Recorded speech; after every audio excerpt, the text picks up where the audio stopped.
सबका स्वागत है सोलो लेवलिंग के एक और नए एपिसोड में। और आज हम बात करने वाले सोलो लेवलिंग के सीजन 3 के एपिसोड 4 के बारे में। तो हम सबने पहले के एपिसोड में ये देखा था कि संग हंटर सीजन में आता है अपनी रैंक को फिर से चेक कराने के लिए, और संग अपनी रैंक को चेक कराने के बाद बाहर ही जा रहा होता है। लेकिन यहाँ बाइकोनु संग को ये कहता है कि मैं तुम्हारी जगह होता तो बाहर नहीं जाता, लेकिन संग यहाँ ये सुनने के बाद भी बाहर चल जाता है। और अब इसके आगे तो संग ये देखता है कि उसके सामने ढेर सारे रिपोर्टर होते हैं, और इसके बाद हमें जीना की फ्रेंड के पास ले जाया जाता है, जो जीना को ये बताती है कि उसका भाई टीवी में आ रहा है। लेकिन यहाँ जीना ये कहती है कि तुम किस चीज के बारे में बात कर रही हो, और ये भी कहती है कि संग टीवी में क्यों आएगा। और इसके बाद हमें हंटर सीजन के 10 मिनट पहले का सीन दिखाया जाता है, जहाँ लिविंग सुंग ये कहता है कि मुझे रैंक चेक कराने के बाद भी मुझे लोअर रैंक मिली तो तब भी मैं म्यूजिक बीच से फाइट करूंगा, और ऐसा करके मैं आपके सपोर्ट को रिपे करूंगा, और मुझे कोई भी रैंक मिले लेकिन मैं आप सबको ये प्रॉमिस करता हूँ कि मैं एक ऐसा हंटर बनूंगा जो लोगों को सर्व करे। और ये सब सुन के रिपोर्टर लिविंग सुंग की बात इजीली मान जाते हैं, और उसके ऊपर फिर से सबको ध्यान देने लगते हैं, और यहाँ के सारे रिपोर्टर लिविंग सुंग की फोटो खींचने लगते हैं। और यहाँ लिविंग सुंग मनी मनी ये भी कहता है कि सारे लोग मेरे ऊपर ध्यान दो, क्योंकि मैं एशिया का ग्रेटेस्ट मूवी स्टार हूँ और मैं अपना रिटायरमेंट अनाउंस कर रहा हूँ। और लिविंग सुंग ये भी कहता है कि ऑफ कोर्स ये सब झूठ है जो भी मैंने बोला है, और मैंने अपनी रैंक को पहले ही चेक करवा लिया था,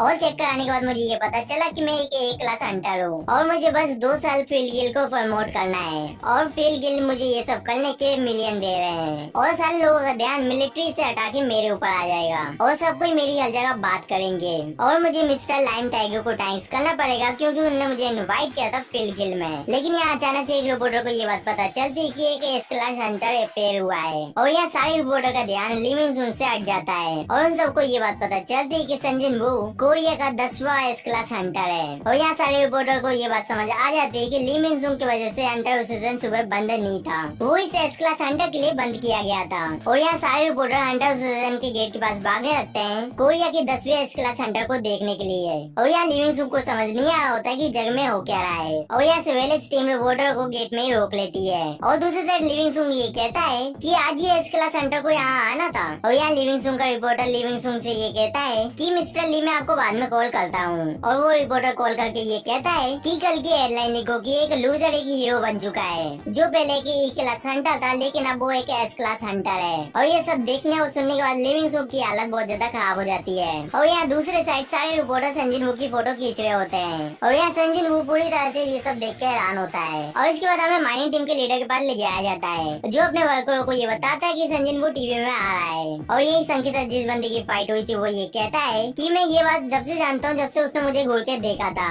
और अब चलो देखते हैं कि उस स्कम बैग ने कौन सा क्राइम किया है। और यहाँ दूसरे वर्कर भी ये पूछते हैं कि संजिन वू ने क्या किया है, और उन सबको ये बात पता चलती है कि संजिन वू कोरिया का 10वां एस रैंक हंटर है। और ये सब सुनने के बाद वो बंदा कांपने लगता है, और संग जिनके साथ रेड में जाता था उन लोगों को भी ये पता चल जाता है कि संग एस क्लास हंटर बन चुका है। और दूसरी साइड जिनो के फादर को भी ये बात पता चल जाती है कि संजिन वू एक एस क्लास हंटर बन चुका है, और वो जिनो से ये पूछता है कि तुमने उसे रिक्रूट कर लिया। लेकिन यहाँ वो जिनो ये कहता है कि फादर मुझे माफ कर देना क्योंकि मैं उसे कन्विंस नहीं कर पाया ज्वाइन करने के लिए, और संजिन वू ने मुझे ये बोला है कि वो खुद का गिल्ड खोलने वाला है, और उसने मुझे ऑफर दिया है उसकी गिल्ड का वाइस गिल्ड मास्टर बनने के लिए। और ये सुनने के बाद वो जिनो के फादर बहुत ज्यादा हैरान हो जाते हैं, लेकिन वो इस जग में स्माइल करते हैं, और जिनो से ये पूछते हैं कि तुम्हें ये बात पता है कि मैंने यूजिन गिल्ड क्यों बनाया था। और इसमें वो जिनसुल ये कहता है कि इसलिए क्योंकि हंटर का बिजनेस बहुत ज्यादा अच्छा चल रहा है। लेकिन यहाँ जिनो के फादर ये कहते हैं कि अभी के टाइम में मेरे पास इतना ज्यादा पैसा है जो मेरी पूरी जिंदगी चलेगा, और तुम्हें क्या लगता है कि मैं थोड़े से पैसों के लिए एक गिल्ड को खोल दूंगा।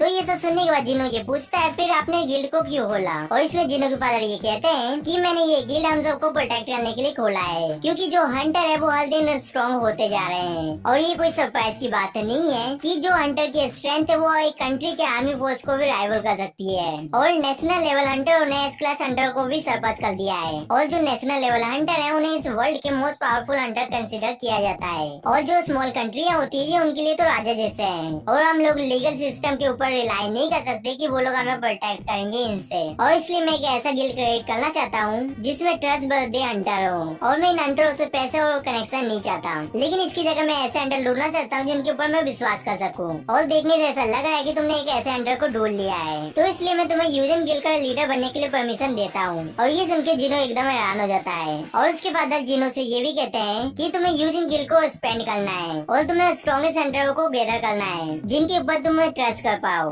और तुम्हें उन्हें अपना एलाय बनाना है। और ये हंटर तुम्हारे फ्यूचर में बहुत वैल्यूएबल एसेट बनेंगे, और यहाँ जिन्हों अपने फादर से ये कहता है कि इस ऑफर के लिए शुक्रिया फादर, लेकिन मैं आपके ऑफर को एक्सेप्ट नहीं कर सकता क्योंकि मैं संजन वू की गिल्ड को ज्वाइन करने वाला हूँ। और इसके बाद हमें संजन वू के पास ले जाया जाता है, लेकिन इस जगह में संजन वू को ये बात समझ नहीं आ रही होती है कि ये रिपोर्टर लिविंग सुख की फोटो लेने की जगह उसकी फोटो क्यों ले रहे हैं। और यहाँ एक रिपोर्टर संग से ये पूछता है कि आपको एक एस क्लास हंटर बन के कैसा लग रहा है, और रिसेंटली आपके रैंक को दूसरी बार चेक किया गया है और ये चीज हमेशा नहीं होती है, तो आपको कैसा लग रहा है। और यहाँ दूसरे रिपोर्टर ये कहते हैं कि एक्सक्यूज मी मिस्टर संग, लेकिन प्लीज आप इस तरफ देखो क्योंकि आपको पूरी इंटायर कंट्री देख रही है और इसलिए आपको कैमरे में स्माइल करना चाहिए। और यहाँ बाइक संग के ऊपर हाथ रख के कहता है कि तुम ऐसी हालत में यहाँ से बाहर नहीं जा सकते और इसलिए आप प्लीज मुझे फॉलो करो, हम आपको घर छोड़ देंगे। लेकिन बाइकोनो जैसे ये बोलता है वैसे संग वहाँ से गायब हो जाता है और ये देख के बाइकोनो की आंखें खुली की खुली रह जाती है और संग मीडिया के पीछे आके कहता है कि मैं ठीक हूँ, मैं चले जाऊंगा। और यहाँ सारे रिपोर्टर बहुत ज्यादा हैरान होते हैं कि ये एक जगह से दूसरी जगह में कैसे चले गया। और यहाँ चाय जोंगिनी कहता है कि संजन वो एक मेज टाइप हंटर है, लेकिन उसके पास एक्सीलेंट एथलेटिक एबिलिटी है। और यहाँ बाइकोनो मनी मनी ये सोच रहा होता है कि ये इतना ज्यादा तेज था जिसकी वजह से मेरी आंखें उसे देख ही नहीं पाई, और ये बात मैं पहले से जानता हूँ कि ये बहुत ज्यादा स्ट्रॉन्ग है, लेकिन ये बस स्ट्रेंथ नहीं है। और जिस तरह से इसने अभी मूव किया है और जब मैं उससे अंदर मिला था जब मैंने ये नोटिस किया था कि उसका माना कितना ज्यादा इंटेंस है, और जब मैं इससे पहली बार मिला था ये उससे भी ज्यादा स्ट्रॉन्ग हो चुका है। और ये बात श्योर है कि संजन वो हम दोनों से बहुत ज्यादा ताकतवर है। और यहाँ बाइकोनो को ये बात समझ नहीं आ रही होती कि संजन वो थोड़े से टाइम में इतना ज्यादा स्ट्रॉन्ग कैसे हो गया। और वो ये भी कहता है कि ऐसा तो नहीं है कि ये रीवेकनिंग नहीं हुआ है इसका, और क्या ये एक ऐसा हंटर है जो ग्रो करता रहता है। और इसके बाद हमें वांग डंग सो के पास ले जाया जाता है जो हॉस्पिटल में भर्ती होता है संजन वू की डेथ से मार खाने के बाद। और वांग डंग सो को ये न्यूज देख के बहुत ज्यादा गुस्सा आ रहा होता है कि संजन वू अभी तक जिंदा है। और इसके बाद हमें संजन वू के पास ले जाया जाता है जो आर्टिफैक्ट की शॉप में आया था अपने रेड हॉक को बेचने के लिए। और ये वही रेड हॉक है जिससे 2 गुना पावर बढ़ जाती है इसकी यूजर की। और इस हॉक को देखने के बाद शॉप का ओनर बहुत ज्यादा हैरान होता है क्योंकि उसने बहुत सारे आर्टिफैक्ट देखे हैं लेकिन उसने ऐसा कुछ भी नहीं देखा था। और इस शॉप के ओनर को ये विश्वास नहीं हो रहा होता है कि इस मैजिक हॉक की एप्लीकेशन रेट 100% है। और वो शॉप ओनर मनी मनी ये भी कहता है कि जो मोस्ट रिफाइंड आर्टिफैक्ट क्राफ्टमैन है उनके बनाए हुए रेट 50% ही रहते हैं। और मिस्टर चोई जोंग हिन इस आइटम के लिए मुझे बहुत सारे पैसे दे सकते हैं। और यहाँ शॉप ओनर संग से ये पूछता है कि आपको ये और कहाँ से मिला, और संग ये बताता है कि उसे ये डंजन में मिला था। और यहाँ शॉप का ओनर संग से ये कहता है कि क्या आप इस आइटम को ऑप्शन में डालना चाहते हैं और हम आपकी मदद करेंगे ऐसा करने के लिए, वो भी प्रीमियम प्राइस में। और यहाँ संग कहता है कि मैं आपको सोच के बताता हूँ। और संग मनी मनी ये सोच रहा होता है कि उसे जल्दी से जल्दी डीमन कैस्टर को क्लियर करना पड़ेगा, तभी वो होली वाटर ऑफ लाइफ को क्रिएट कर पाएगा। और ऐसा करने के लिए मुझे ऐसे आर्टिफैक्ट चाहिए जो मुझे फ्लेम से बचाए। और यहाँ संग शॉप ओनर से ये कहता है कि मुझे एक ऐसा आर्टिफैक्ट चाहिए जो मुझे फायर से बचाए, और क्या आपके पास ऐसा कोई आइटम है। और यहाँ शॉप ओनर ये कहता है कि आपने फायर कहा, लेकिन यहाँ संग बात काटते हुए ये कहता है कि ऐसे आर्टिफैक्ट को ढूंढना मुश्किल है क्या। लेकिन शॉप ओनर संग को अंदर ले जाते हुए ये कहता है कि ऐसी बात नहीं है क्योंकि ये आर्टिफैक्ट एकदम कॉमन है मार्केट में। संजन वो ये कहता है कि मुझे ऑनलाइन ऐसा कोई भी आर्टिफैक्ट नहीं मिला। और यहाँ शॉप ओनर ये कहता है कि ऐसे आर्टिफैक्ट बहुत ज्यादा महंगे होते हैं इसलिए उन्हें ऑनलाइन नहीं डाला जाता है, लेकिन आप ऐसे आइटम ढूंढ रहे हो तो आपको बहुत इजीली मिल जाएगा।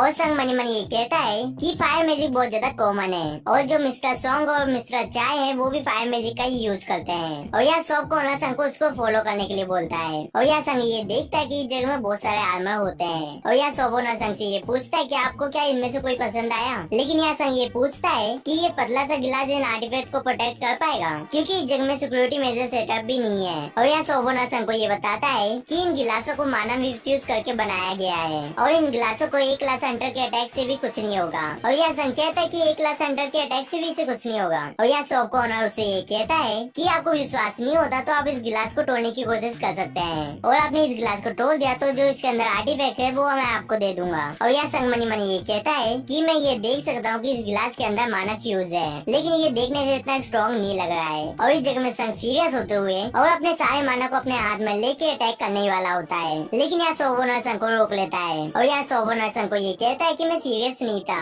और अगर आपने इस गिलास को तोड़ दिया तो हंटर गिल्ड के लाइट मेंबर इस जगह में आ जाएंगे क्योंकि हम लोगों ने उनके साथ कॉन्ट्रैक्ट साइन किया है सिक्योरिटी का। और शॉप ओनर मनी मनी ये कहता है कि उसने ये बोला था कि वो मेज टाइप हंटर है, लेकिन इसके पास इसे तोड़ने का कॉन्फिडेंस कहाँ से आ रहा है। और यह संग शॉप ओनर से ये पूछता है कि आपके पास ऐसा कोई वेपन है जिसे मैं ट्राई कर सकूं, जैसे कि कोई डैगर। और यहाँ शॉप ओनर ये कहता है कि हाँ हमारे पास ऐसे वेपन है। और यहाँ एक और एम्प्लॉय संग को लेके दूसरी तरफ जाने लगता है। और यहाँ शॉप ओनर ये नोटिस करता है कि जो गिलास है वो क्रैक हो चुका है, और शॉप ओनर को ये समझ नहीं आ रहा होता कि ये गिलास कब क्रैक हो गया, और उसने तो इस गिलास को टच भी नहीं किया था। और दूसरी तरफ संग इस डैगर की प्राइस पूछता है इस एम्प्लॉय से और वो एम्प्लॉय ये बताता है कि ये 30 मिलियन वॉन की है। और यह संग मनी मनी ये कहता है कि इस डैगर की डिफिकल्टी भी है और ये मेरे नाइट किलर डैगर से भी बहुत ज्यादा वीक है और इस डैगर की लेवल काज का वेनम फैंग जैसी है। और यहाँ संग अपना डैगर उस एम्प्लॉय को देते हुए ये पूछता है कि इसकी प्राइस कितने तक की होगी। और इस डैगर को देखने के बाद वो एम्प्लॉय ये कहता है कि इस डैगर को किसी मास्टर क्राफ्टमैन ने बनाया होगा। और यहाँ संग मनी मनी ये कहता है कि ऐसा नहीं है, ये बस मैंने शॉप से परचेज कर लिया था।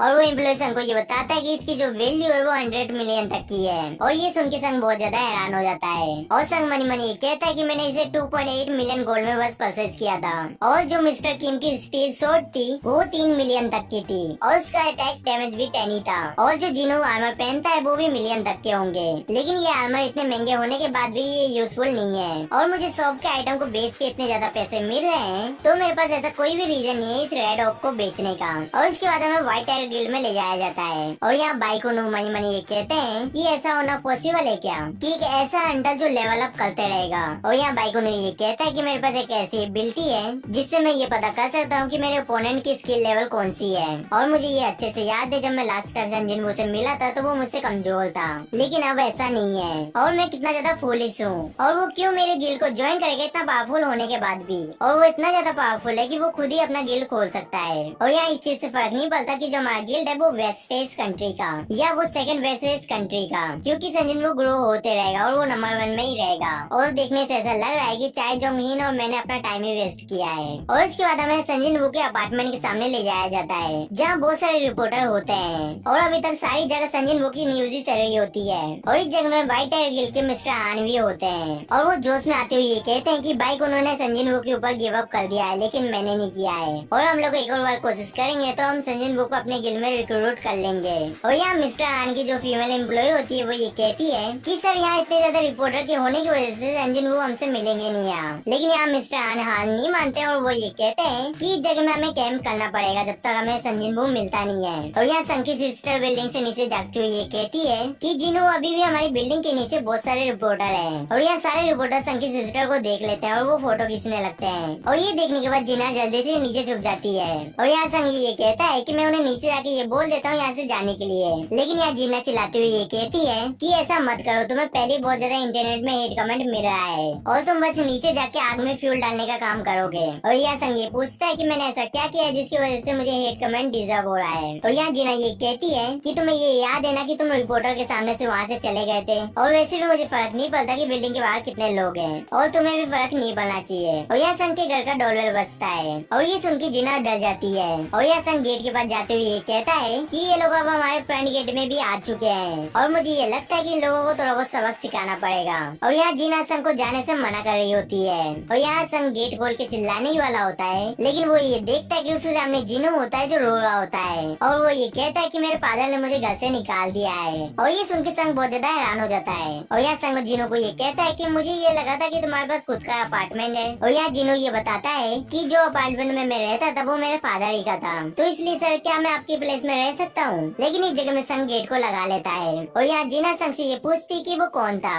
और यहाँ संग ये कहता है कि मैंने उसे पहले कभी नहीं देखा। और यहाँ जिनो गेट ठोक रहा होता है बार बार। और हमें दूसरे सीन में जिनो के फादर और उसकी मॉम दिखाई जाती है। और यहाँ जिनो की मदर अपने हस्बैंड से ये कहती है कि आप कुछ ज्यादा सख्ती कर रहे हो जिनो के ऊपर। और यहाँ जिनो के फादर ये कहते हैं कि जिनो अपनी मर्जी से कोई बात सुनता तो मैं उसे कुछ भी नहीं बोलता, लेकिन वो किसी और के लिए वर्क करने के लिए तैयार हो गया। और यहाँ जिनो के फादर को अचानक से अजीब लगने लगता है। और यहाँ जिनो की मदर ये पूछती कि आप ठीक हो ना। और यहाँ जिनो के फादर ये कहते हैं कि मुझे तुम 2 दिख रही हो। और ये बोल के वो नीचे गिर जाते हैं और ये एपिसोड यहीं पे खत्म होता है। और जो नेक्स्ट एपिसोड है वो 200 लाइक्स में आएगा। और अभी तक आपने मेंबरशिप नहीं लिए तो मेंबरशिप ले लो, क्योंकि मेंबरशिप का फायदा ये है कि आपको उसमें वीडियो जल्दी देखने के लिए मिल जाएगी और जो आपकी कमेंट है उन्हें भी सबसे पहले रिप्लाई मिलेगा। और मुझे पता है कि आप सबको ये बहुत ज्यादा एनोइंग लगता होगा कि मैं आपको बार बार लाइक करने के लिए बोलता हूँ। और मैं लाइक करने के लिए इसलिए बोलता हूँ क्योंकि जब आप लाइक करोगे तभी ये वीडियो दूसरे लोगों के पास भी जाएगी, और आप लोग लाइक नहीं करोगे तो ये वीडियो एक ही जगह में अटक जाएगी। और ये वीडियो इतनी लेट इसलिए हुई क्योंकि जो मेरे रिश्तेदार है वो घर आ चुके हैं और मेरा कॉलेज भी स्टार्ट हो चुका है और इन सब की वजह से मैं वीडियो नहीं बना पा रहा हूँ। और हम सब मिलेंगे किसी नेक्स्ट वीडियो में। सायोनारा।